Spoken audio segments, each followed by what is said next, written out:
Chicken কাঠি কাবাব। আজকের recipe chicken কাঠি কাবাব। তো বন্ধুরা সবাই রেডি হয়ে নাও, ঝটপট করে আমরা এই আজকে চিকেন কাঠি কাবাবটা শিখে নিই। জানি তোমরা সবাই সব কিছু পারো, তবুও যারা পারে না তাদের জন্য আজকে আমার এই রেসিপি চিকেন কাঠি কাবাব। হাতের সাহায্যে ভেঙে দেখিয়ে দিই।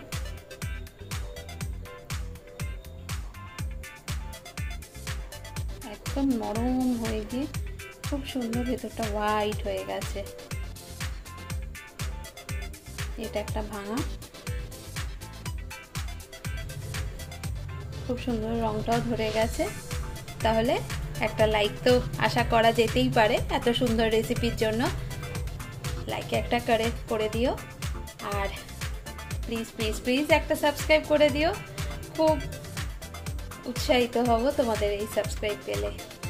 পাশে থাকা বেল বাটনটা প্রেস করে একটা সাবস্ক্রাইব করে দিও। চলো তাড়াতাড়ি খেয়ে নিই। গরম গরম ঘরে বানানো হাতে তৈরি একদম গরম গরম ছোট ছোট কাবাব। এখানে আমি বোনলেস চিকেন পিস নিয়েছি। প্রথমেই যেটা করব, ফার্স্ট ম্যারিনেশন দিয়ে দেবো। সবার প্রথমে লবণ বা নুন, যেহেতু ভালো করে নুনটা সব কিছুর মধ্যে ছড়িয়ে যায়, তো সেই পরিমাণ অনুযায়ী নুনটা দিয়ে দেবো। নুনটা দিয়ে দেওয়ার পরে দিয়ে দেবো পাতিলেবুর রস,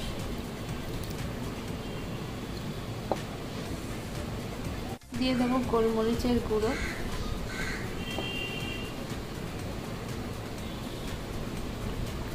মিট টেন্ডারাইজার, এটা মাংসকে নরম করতে সাহায্য করে। দিয়ে দেবো বেশ খানিকটা ছোট এলাচের গুঁড়ো। এবার সব কিছু ভালো মতন মিশিয়ে রেখে মোটামুটি 1 থেকে 1.5 ঘন্টার মতন আমি রেখে দেবো ফ্রিজে। ফ্রিজারে রাখবেন না, মানে ডিপ ফ্রিজে রাখবেন না, ফ্রিজারেই রেখে দেবেন। ভালো করে মাখিয়ে এটা ফ্রিজে রেখে দেবেন 1 থেকে 1.5 ঘন্টার মতন। অথবা আপনারা চাইলে আগের দিনও এটা করে রাখতে পারেন, বা যার যেরকম কনভিনিয়েন্স সেরকম করলেও অসুবিধা নেই। কিছু ভালোভাবে মাখানোর পরে দিয়ে দিচ্ছি আদার গুঁড়ো পরিমাণ মতন। প্রথমেই বলে রাখি, কাবাবের প্রথম এবং প্রধান শত্রু হচ্ছে ওয়েট বা জল। তো সেই কারণে এখানে আমি আদার গুঁড়ো ব্যবহার করলাম। যেহেতু রসুনের গুঁড়ো আমি পাইনি, তো সেই জন্য আমি আদার গুঁড়ো ব্যবহার করেছি। দিয়ে দেব রসুনের পেস্ট। এবার এটাকেও ভালোভাবে মাখিয়ে নেব। ম্যারিনেশন করার সাথে সাথে এবার আমি যেই কাঠিগুলোতে চিকেনগুলোকে গাঁথবো সেগুলো আমি জলে ভিজিয়ে দিলাম। আমি প্রথমে নিয়েছি একটা হ্যাংকার্ড, মানে দেখুন দইটার মধ্যে কোনো জল নেই, তো এটাকেই আমি পেস্ট করে ভালো করে মেখে নেব। দইটাকে খুব ভালো করে ফেটিয়ে নিয়েছি। যেহেতু এটা সবা, সেই জন্য দিয়ে দিলাম সামান্য একটু লবণ। এবারে দিয়ে দেব সামান্য একটু কাশ্মীরি লঙ্কার গুঁড়ো। এটাকেও ভালো করে ফেটিয়ে নেব। অ্যাড করে দিলাম ভালো করে, একটু হাতের সাহায্যে রগড়ে নিয়েছি কেশরি মেথি। এই তিনটেকে ভালো করে অ্যাড করে দেবো। দিয়ে দিলাম কাবাব মশলা, খুব সামান্য পরিমাণে দেব। আমাদের খেয়াল রাখতে হবে মশলার আধিক্য যাতে বেশি না হয়ে যায়, তাহলে কিন্তু এটা তিতো হয়ে যাবে। It becomes bitter. ওকে, তাহলে যা যা দিয়েছি সবাই একবার ভালো করে আরেকবার দেখে নিও বানানোর আগে। বারবার ভিডিওটা চালিয়ে মুখস্থ করে নিয়ে একবার বানিয়ে দেখো, দেখবে নিশ্চয়ই ভালো লেগেছে। একদম দোকানের মতন পারফেক্ট কাবাব বাড়িতেও বানাতে পারছো। সমস্ত কার্ড মিক্সচারটাকে আমি যে ফার্স্ট ম্যারিনেশন করেছিলাম চিকেনটার উপরে, তার উপর ঢেলে দিলাম এবং ভালোভাবে মিশিয়ে নেব। এদিকে অন্যদিকে 200 সেন্টিগ্রেডে টোস্ট মোডে, অর্থাৎ উপরেও হবে রেড হয়ে যাচ্ছে, নিচেও।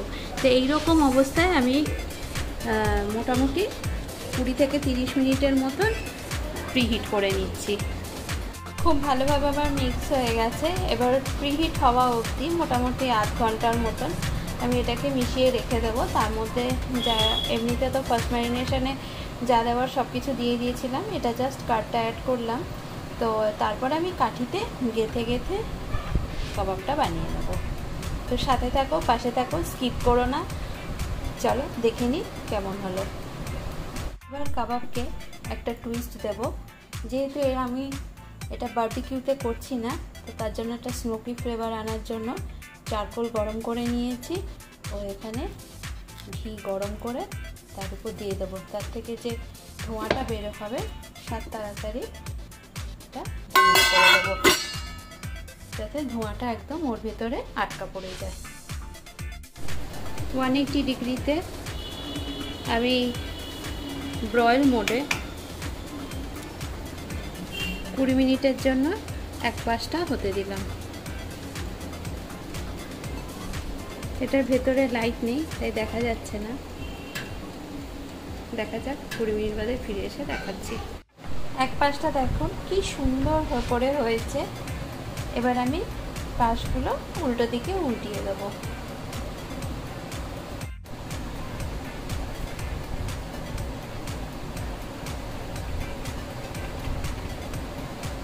এখনই আমার চিকেনটা গলে গলে যাচ্ছে, মানে এত সুন্দর টেন্ডারাইজ হয়েছে।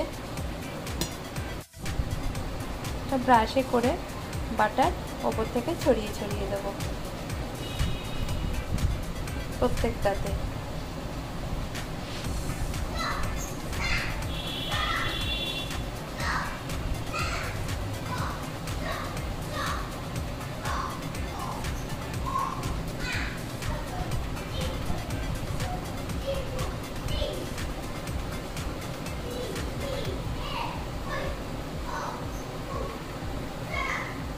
রেডি হয়ে গেছে আমার সমস্ত কাবাবগুলো। আমি সার্ভও করে ফেলেছি, দেখাচ্ছি। সার্ভ করে ফেলেছি আজকে কাবাব। তোমাদের সঙ্গে আমি আজকে আমার কাবাব রেসিপি শেয়ার করলাম। তো বন্ধুরা, যদি ভালো লেগে থাকে ভিডিওটা তাহলে কিন্তু আমাকে একটা লাইক, শেয়ার, কমেন্ট করে দিও। আর তুমি যদি আমার বন্ধু না হয়ে থাকো তাহলে একটা সাবস্ক্রাইব বাটনে পাশে থাকা বেল বাটনটা প্রেস করে একটা সাবস্ক্রাইব করে দিও। চলো তাড়াতাড়ি খেয়ে নিই। গরম গরম ঘরে বানানো হাতে তৈরি একদম গরম গরম ছোট ছোট কাবাব।